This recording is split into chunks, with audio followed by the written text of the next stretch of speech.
Hey, so we're going to be reading our book about Helen Keller again. You probably remember the Braille alphabet. We did this and it's just got some raised bumps that we went over. And so you'll get to do an activity similar to that. This is about Helen Keller again. For those of you who've read it once, you're welcome to listen to it again. But I'm just also putting this out there as a resource. So Helen Keller could not see. She could not hear. She could hardly speak. But she learned to read and write. She loved to swim and ride bikes. Helen traveled all over the world. She met 12 U.S. presidents. She spent her life helping others. How did she do it? Helen had been born healthy at 6 months. The happy baby could even say a few words. But when Helen was not yet 2, she got very sick with a high fever. Baby Helen recovered at last, but then her parents realized she could no longer see or hear. Helen's words became dark and silent. Little Helen could no longer speak because she could no longer hear. She forgot all her words. She grew incredibly frustrated. Helen screamed and kicked and hit. Many people told her parents that Helen would never learn. They said Helen should be sent away. Helen's parents refused. So refused is kind of a big word. Refused means no. Like they're saying, we're not going to send her away. We're refusing to do that. We're going to choose to have her live with us. Helen's parents wrote to a school for blind people to ask for help. The school sent a young woman to their house to teach Helen. Her name was Anne Sullivan. So right here. Helen was nearly 7 years old. Anne was only 20. She came from a poor family. She had very bad eyesight herself. Helen's family had always let Helen have her own way, but Anne did not. Anne was kind to Helen, but firm. Anne made Helen eat with a spoon and not with her fingers. Helen threw her spoon on the floor. Anne made her pick it up. Helen shrieked and fought and remained firm.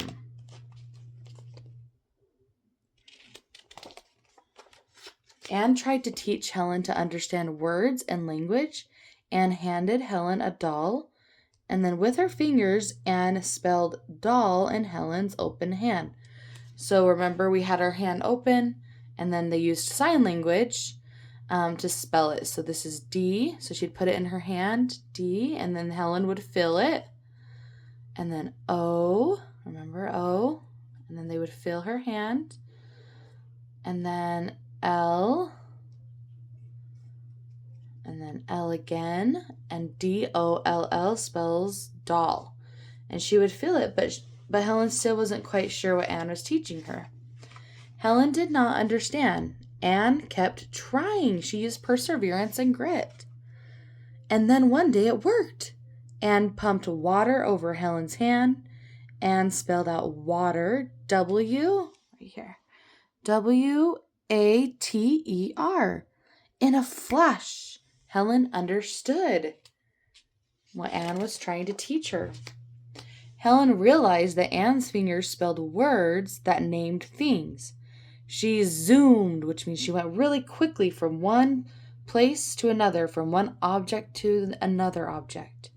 That day she learned father, F-A-T-H-E-R, mother, M-O-T-H-E-R, and sister, S-I-S-T-E-R. Anne was teacher, T-E-A-C-H-E-R.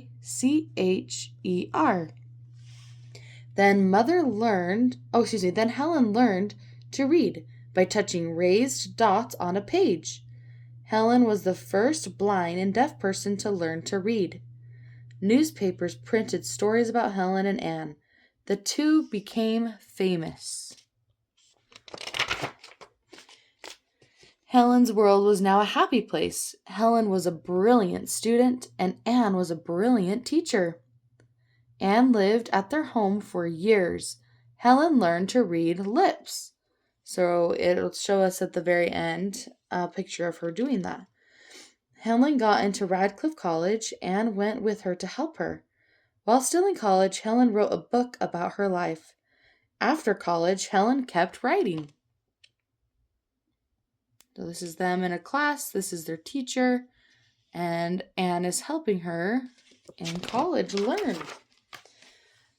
We are never really happy until we try to brighten the lives of others, Helen said. She helped the poor, she helped children, and Helen also helped women win the right to vote. Anne was always at her side. But Anne's eyesight was fading, and Anne's health was failing. Helen needed more help. Helen hired a housekeeper. Her name was Polly Thompson. She learned how to help Helen. With reading and with travel, she became a close friend.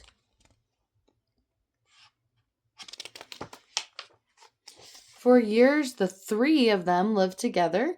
Then in 1936, Anne died. Anne had been Helen's teacher for almost 50 years. Helen missed her friend, but she and Polly kept working. Helen raised money for the blind. She comforted injured soldiers. So right here, she's comforting a soldier who got injured. Helen loved to smell flowers, to cuddle dogs, to taste good food, and to feel music. Remember, with music, we can feel the vibration. And she also enjoyed touching art. Helen loved life. Helen changed the way the world viewed deaf and blind people, or people who are blind and deaf. She inspired deaf and blind people to believe in themselves. She lived a full life with courage and with joy.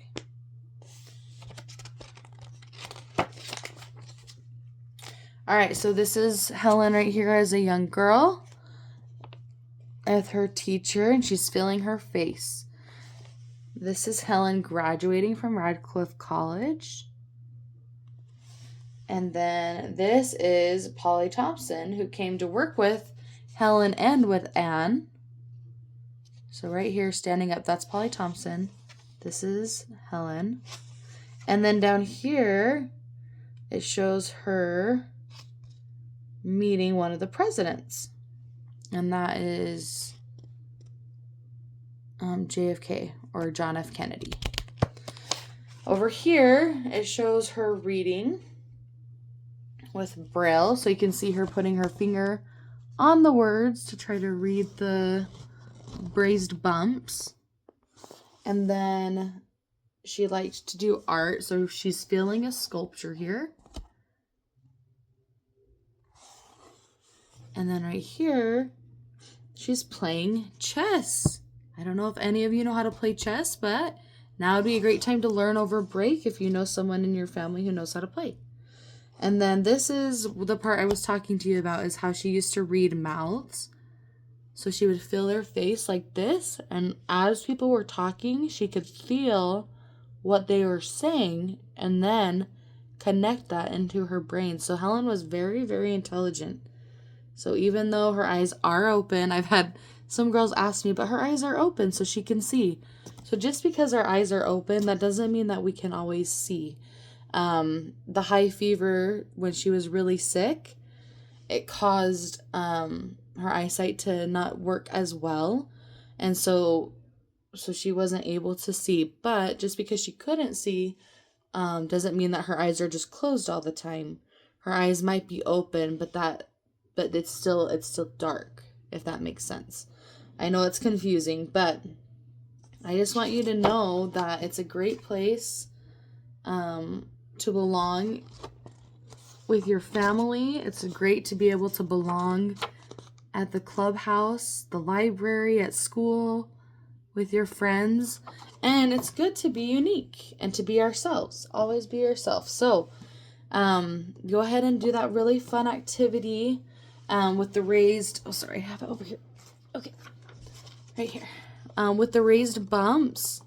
And then you get a kind of glimpse. And if you want to, you can even close your eyes, because when we open our eyes, we can see. But if we'd like to have a similar experience to what Helen went through, we could kind of close our eyes and then feel our way through our name. So I hope that you enjoy doing that activity and know that you are special and that you belong.